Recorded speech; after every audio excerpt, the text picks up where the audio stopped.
بسم اللہ الرحمن الرحیم 4 فروری 2014 محمد رسول اللہ صلی اللہ علیہ وسلم اور قرآن پر مطالعہ۔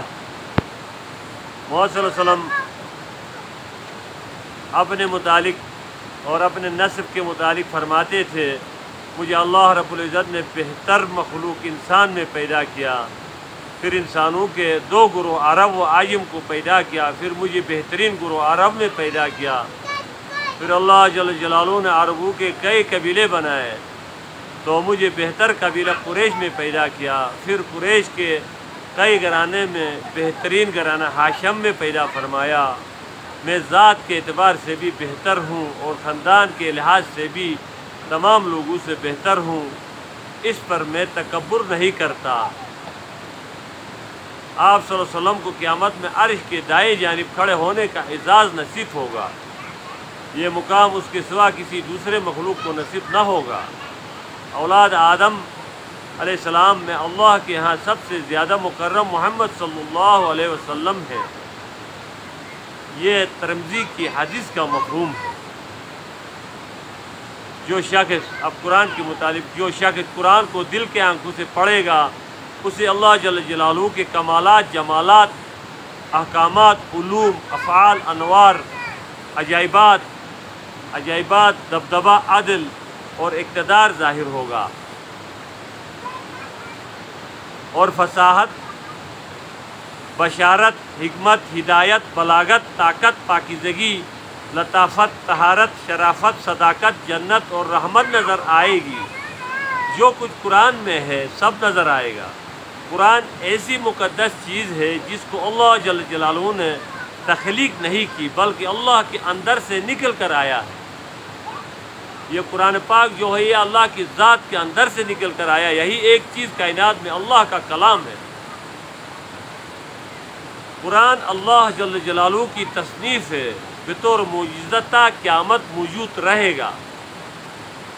قرآن میں ایسے ایسے معارف موجود ہیں جنہیں لوگ ابد الآباد تک تلاشی کرتے رہیں گے اور اپنے علم میں اضافہ کرتے رہیں گے، مگر قرآن کے معارف ختم نہیں ہوں گے، اس لیے کہ وہ غیر محدود ہے۔ قرآن بصائر ہے جو بصیرت کی جمع ہے، جس کا مطلب یہ ہے کہ دل میں روشنی سورج ہزاروں گنا زیادہ ہو جاتی ہے، سورج سے ہزاروں گنا زیادہ ہو جاتی ہے۔ قرآن روح کی بیماریوں کا شفا ہے، اور اس میں تلوار سے زیادہ کاٹ، کائنات سے زیادہ حسن، اشعار سے زیادہ تاثیر اور آفتاب سے زیادہ نور ہے۔ قرآن میں محمد صلی اللہ علیہ وسلم نے عالم ارواح میں اللہ کے سوال پر ساری انسانیت کے روحوں سے پہلے اللہ کی ربوبیت، وحدانیت کا جواب دیا، پھر تمام روحوں نے اس بات میں جواب دیا۔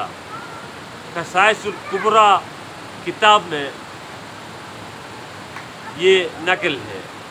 اللہ جل جلالہ نے محمد صلی اللہ علیہ وسلم کے نور سے روح، قلم، عرش اور دیگر کائنات بنایا۔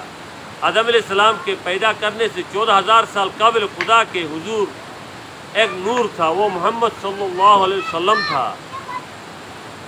اگر ہمارے تعلق قرآن کے تعلیمات سے ہو جائے تو پھر کسی چیز کی ضرورت نہیں۔ قرآن سب کچھ دیتا ہے۔ قرآن واحد کتاب ہے جس کی ہر حرف پر 10 نیکیاں ملتی ہیں۔ قرآن وہ کتاب ہے جس کی تلاوت مسجد حرام میں نماز کی قیام پر تلاوت قرآن میں فرعون اور شیطان کے نام پڑھنے پر صرف ان 2 ناموں میں 10 کروڑ نیکیاں اعمال نامے میں لکھ دیا جاتا ہے۔ قرآن دنیا میں اور آخرت میں عزت، وقار اور بلندی کا حقیقی ذریعہ ہے۔ قرآن کے کلمات کی تعداد 70,450 ہے، 70,450 ہے، اور ہر کلمہ مستقل علم اور فن کی بنیاد ہے۔ قرآن کا ہر کلمہ کا ایک ظاہر ہے اور ایک باطن ہے، تو گویا قرآن کے ہر کلمہ کے 4 پہلو ہیں۔ تو ہم 70,450 کو 4 سے ضرب دیں گے تو قرآن کے علوم کی تعداد 2,81,800 ہو جائے گی۔ جو جامعت قرآن پاک کی ہے، جو کسی بھی دنیا کی کتاب میں نہیں ہے۔ دنیا کی ہر ایک چیز کو قرآن نے بیان کیا ہے۔ حضرت عبداللہ بن عمر رضی اللہ عنہ سے نقل ہے کہ جس نے قرآن کی حروف کی ادائیگی صحیح نہ کی تو ایک فرشتہ ویسے ہی لکھتا ہے جیسے نازل ہوا نام اعمال میں، اور ہر حرف پر 10 نیکیاں ملتی ہے۔ اگر بعض کو صحیح اور بعض کو غلط پڑھا تو 2 فرشتے مقرر ہوتے جو 20 نیکیاں لکھتے ہیں۔ جو پورا قرآن کو صحیح پڑھتا ہے تو اس کے لیے 4 فرشتے مقرر ہوتے ہیں اور ہر حرف پر 70 نیکیاں لکھتے ہیں۔ یہ روایت کنز الاعمال سے نقل ہے۔ نماز میں قرآن کے ہر حرف پر 100 نیکیاں۔ گاؤں کی مسجد میں 25,000 نیکیاں، جامعہ مسجد میں 50,000 نیکیاں ہر حرف پر، اور مسجد نبوی اور مسجد اقصی میں ایک حرف پر 50 لاکھ نیکیاں، مسجد حرام میں ایک حرف پر نماز میں قرآن پڑھنے سے ایک حرف پر 1 کروڑ نیکیاں ملتی ہے۔ اس حساب سے مسجد حرام میں ایک لفظ الحمد پر 5 کروڑ نیکیاں ملتی ہے۔ قرآن عقل والوں کے واسطے آیا ہے۔ خدا نے چاند کو نور اور قرآن کو بھی نور مبین کہا ہے۔ قرآن کو نور مبین کہا ہے۔ پاکیزہ روح جو قرآن کی طرف سے آئی ہے، یہ جسد ترابی سے نکلنے کے بعد اپنی اصلی مسکن 7ویں آسمان کے اوپر عرش سے نیچے واپس ہوگی۔ اپنے جسد لطیف مثالی میں اس کا پہلا مقام بھی وہاں رب کے پاس ہوگا۔ کل ارواح انسانی کا مستقر وہی ہے، وہی سے روح لا کر جسم انسانی میں ڈالی جاتی ہے، پھر موت کے بعد واپس جاتی ہے۔ اس لیے وطن اصلی کی شوق محبت ایمان ہے۔ اصل وطن کے لیے جانے کے لیے جس کی شوق ہے وہی ایمان ہے۔ جہاں نہ کوئی غم پریشانی ہے، اللہ جل جلالہ نے حبیب نجار کو مرتے ہی جنت میں داخل کر دیا۔ جسد خاکی پر موت واقع ہونے کے بعد مومن نیکوکار اپنے لطیف مثالی جسم میں قیامت تک جنت میں ہوگا۔ جنت میں ہوگا۔ حضور صلی اللہ علیہ وسلم نے اپنے بیٹے ابراہیم کے وفات پر فرمایا اس کے لیے جنت میں دودھ پلانے والی انتظار میں ہے۔ یہ بخاری کا حدیث ہے۔ مومن ولی کامل جنت میں داخل ہوگا۔ مومن ولی کامل جنت میں داخل ہوگا بغیر شہادت، بغیر نبوت کے۔ سورہ یونس کے آیات کا مفہوم، ان پر کوئی خوف نہ ہوگا، رزق بھی دیا جاتا ہے۔ مومن حکمت اور نرمی سے قرآن سنت کے ساتھ بحث کر کے لوگوں کو راہ مستقیم پر لاتا ہے، اس لیے اپنے وطن عالم قدس سے محبت کرتا ہے جو دائمی خوشی کی جگہ ہے۔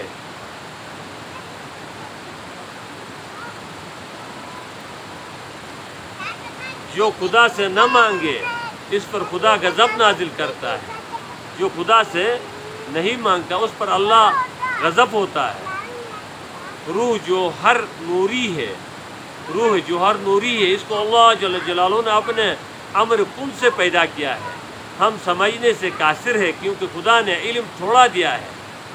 بعض نے گمان کیا ہے کہ یہ زندگی شہداء کا خاصہ ہے۔ تمام مومنین اپنے رب کے پاس زندہ ہے اور رزق پاتا ہے۔ شہداء کا مقام نفع بخش ہے مومن کے مقام سے، اور انبیاء کا مقام اعلیٰ ہے شہداء کے مقام سے۔ حضور صلی اللہ علیہ وسلم نے فرمایا کوئی ایک بھی ایسا نہیں کہ جو علین یعنی جنت میں داخل ہو اور وہ پسند کرے واپس آنا، اگرچہ ساری دنیا بھی اسے دے دی جائے۔ شہید کو شہادت کی لذت آنے پر آمادہ کرے گا اور اللہ واپس نہیں کرتا دار الجزا سے دار الامتحان کی طرف۔ یہ مسند احمد کی حدیث ہے کہ نبی علیہ السلام نے فرمایا ایک بار جو علین میں روح داخل ہوگا، پوری دنیا بھی دیا جائے اس کو اور اس کو پوری دنیا کی بدخشیات بھی، وہ واپس آنا نہیں چاہے گا۔ کف سے عنصری کی قید سے مومن نکل کر بہتر مقام عالم قدس پسند کرتا ہے، اس لیے موت بہترین ہے۔ وہ بہترین گھر کے قریب کر دیتی ہے۔ مومن موت کے بغیر جدائی کی مصیبت میں مبتلا ہے۔ آپ صلی اللہ علیہ وسلم نے علین کو پسند کیا ہے دنیا سے۔ آپ صلی اللہ علیہ وسلم نے معراج میں اپنے مقام دے کر جانا چاہا تو جبرائیل علیہ السلام نے کہا آپ صلی اللہ علیہ وسلم کا عمر باقی ہے۔ مومن کے لیے موت عید ہے، ایک تحفہ ہے۔ یہ ایک حدیث کا مفہوم ہے۔ جو انی قریب خدا نے کہا ہے، خدا جب کہ بے شک مجیب الدعا ہے۔ جو انی قریب خدا نے کہا ہے، خدا جب کہ بے شک مجیب الدعا ہے۔ حضور صلی اللہ علیہ وسلم نے بعض اوقات جنت میں حضرت بلال کے عکس دیکھا، اور آپ صلی اللہ علیہ وسلم نے معراج کے سفر میں موسیٰ علیہ السلام کو دیکھا۔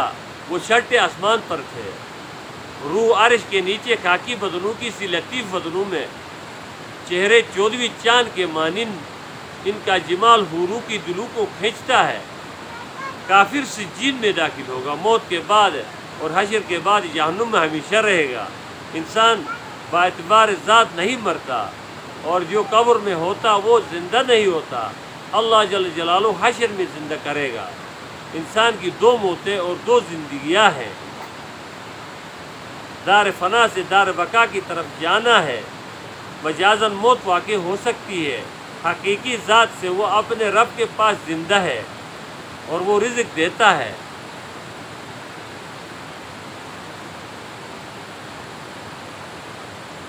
عقل اور علم کے بجائے وہم اور اعتقاد پر بھروسہ کرنے والا روشنی سے اندھیرے کی طرف گزرنے والا ہے، کیونکہ وقت ایک سا نہیں رہتا۔ انسان بہت کچھ بدل سکتا ہے، مگر اپنی فطرت، مختلف انسانوں کی فطرت بھی مختلف ہوتی ہے۔ اسی طرح کسی معاملے کی اہلیت تک پہنچنے کے لیے رائے، انداز فکر، تقریر، تحریر بھی مختلف ہو سکتی ہے۔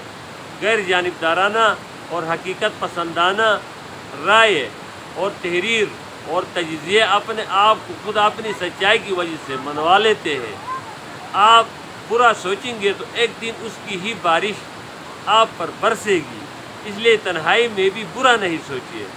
قدرت اچھا ہی کرتی ہے، ہمیں سمجھ نہیں آتی۔